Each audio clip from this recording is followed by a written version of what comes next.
Oi meninos, tudo bem? Então, nós temos agora um novo jeito de gravar as aulas e eu tô adorando, porque agora eu nem preciso mais ficar aparecendo.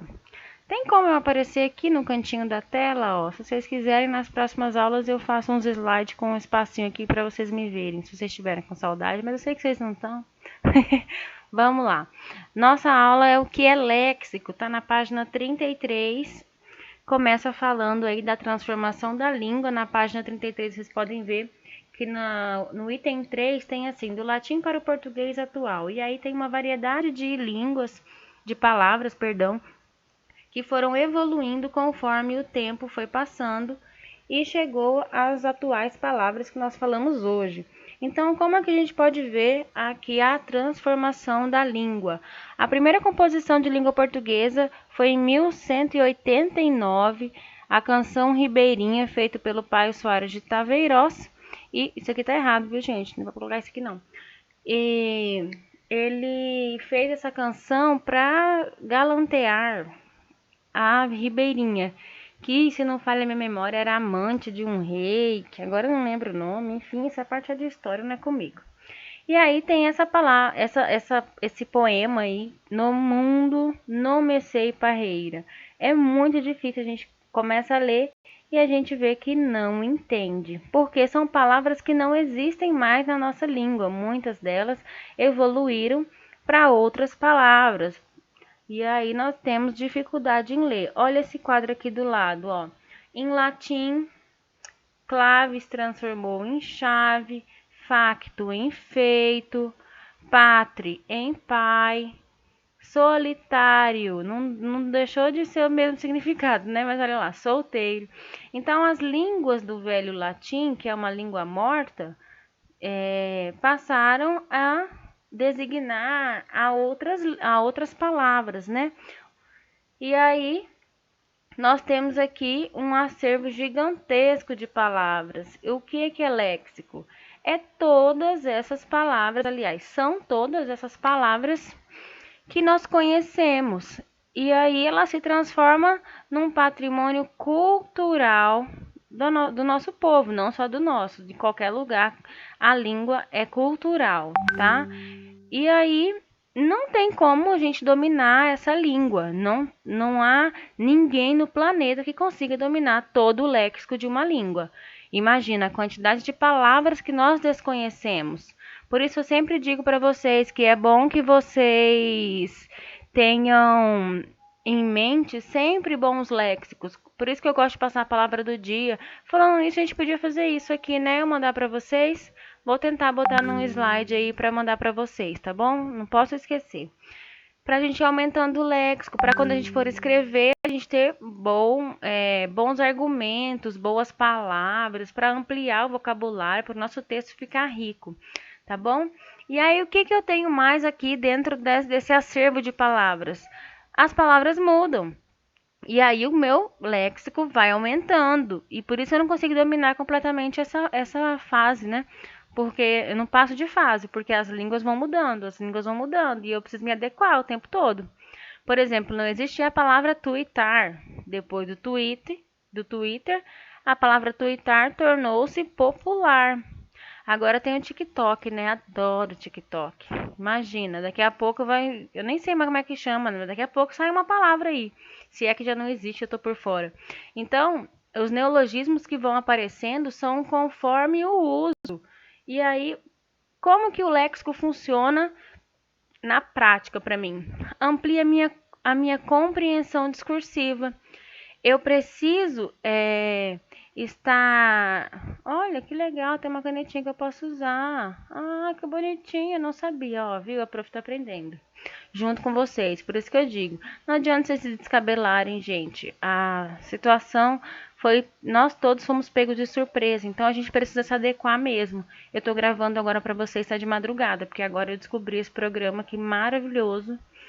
E aí eu não preciso mais aparecer, então eu posso gravar de qualquer jeito, que vocês não estão me vendo mesmo, tá bom? Então agora vai ser melhor para mim, que eu posso gravar quando as crianças estão dormindo. Mas voltando aqui. Amplia a compreensão discursiva, porque quando eu tenho um acervo maior, logo eu vou ter um argumento discursivo melhor. E com um acervo melhor de palavras, eu vou compreender melhor o mundo. Não de forma assim, vamos mudar o mundo. Não. Quando eu leio alguma coisa, quando eu estou passeando, vejo um outdoor, quando eu estou lendo um jornal, aí tem uma crítica lá, que eu não sei se é crítica ou não. A partir do momento que eu tenho um léxico bom, eu tenho essa compreensão de mundo melhor. Porque as palavras são usadas de maneira que elas causem uma reação no outro. Lembra quando eu disse assim para vocês? Eu chego na sala de aula e digo, tá frio. A minha intenção não é dizer tá frio. A minha intenção é dizer, gente, regule o ar-condicionado, porque tá muito frio. Normalmente eu não vou falar frio, né? Eu vou falar calor, mas tudo bem. Então, ampliando esse léxico, você tem uma compreensão melhor do mundo. Você vai conseguir interpretar os textos, os enunciados, as questões de maneira melhor. Por exemplo, a palavra saudade. Quem aprende línguas aí sabe que saudade é uma palavra que não tem na língua inglesa. Saudade é uma palavra nossa. Só existe na língua portuguesa saudade. Não tem nada que represente, por exemplo, saudade na língua inglesa. Então, é uma palavra que, dependendo do contexto que você for usar, você nem pode usar. Se você estiver falando com uma pessoa que não seja, por exemplo, brasileira, você precisa usar outros mecanismos, outras palavras. Você precisa buscar no seu acervo de palavras uma outra palavra que dê o mesmo significado ou que seja sinônimo para isso, tá? Olha só, como que eu vou fazer a minha seleção lexical? O que eu digo, onde eu digo e como eu digo são 3 fatores importantes que vocês não podem esquecer. Por exemplo, o que eu vou dizer? Eu vou falar sobre o coronavírus, tá? Aonde eu vou falar sobre isso? Em que lugar? Onde? Lugar, né? Aonde não? Onde eu digo isso? Vou explicar para o meu filho, por exemplo. Onde eu digo? Na minha casa. Como eu digo? Como eu vou explicar para o meu filho, e ele tem 5 anos, eu preciso adequar o meu léxico. Eu preciso usar palavras diferentes. Eu não posso explicar que o Covid-19 é um vírus. Não, eu não preciso encher linguiça. Eu tenho que dizer, filho, olha, tem que lavar as mãozinhas, não pode sair, abraçar as pessoas. Eu vou escolher um léxico diferente, uma linguagem que a criança vai entender, certo? Então, essas 3 perguntas aqui, o que eu digo, onde eu digo e como eu digo, são fundamentais para você escolher a sua seleção lexical. Exemplo, o menino passou correndo por aqui. Beleza, tem um sentido. Agora, o moleque passou correndo por aqui. Sem contar a entonação da voz que muda, né? Então, além do seu léxico, a sua entonação de voz muda. Isso na oralidade. Na escrita, a sua entonação é marcada por pontuação. Então, aqui, o menino passou correndo por aqui, tá neutro. O menino passou correndo por aqui, pronto. Agora, o léxico moleque, já aqui no nosso estado, moleque é pejorativo. Então, o moleque passou correndo por aqui, quer dizer que ele está incomodando. Soa diferente, então dependendo da minha escolha lexical, eu vou causar no outro uma reação que talvez eu não queira. Exemplo, quando eu escrevo no WhatsApp, eu posso escrever o moleque passou correndo por aqui no WhatsApp e eu sei lá do sul, por exemplo, e moleque é uma palavra normal para mim. Mas aqui no Mato Grosso, por exemplo, se a pessoa que você recebeu, você mandou a mensagem, receber essa mensagem, ela vai ler de uma forma pejorativa. Entendeu? Porque quando você escreve, você também precisa tomar cuidado com o seu léxico. E o WhatsApp é uma maneira mais estranha da gente se encrencar, né? Porque você escreve num tom, a pessoa lê em outro, porque nós não temos costume de colocar pontuação nas nossas orações. Então, escolha do léxico pode mudar totalmente a sua intenção discursiva. Tá? Olha aqui, por exemplo, a seleção é base para um bom pensamento crítico. Então, eu tenho que lembrar das 3 perguntas. O que eu digo, onde eu digo e como eu digo. As 3 perguntinhas sempre tem que estar dentro da sua cabecinha para que você consiga elaborar o seu pensamento crítico.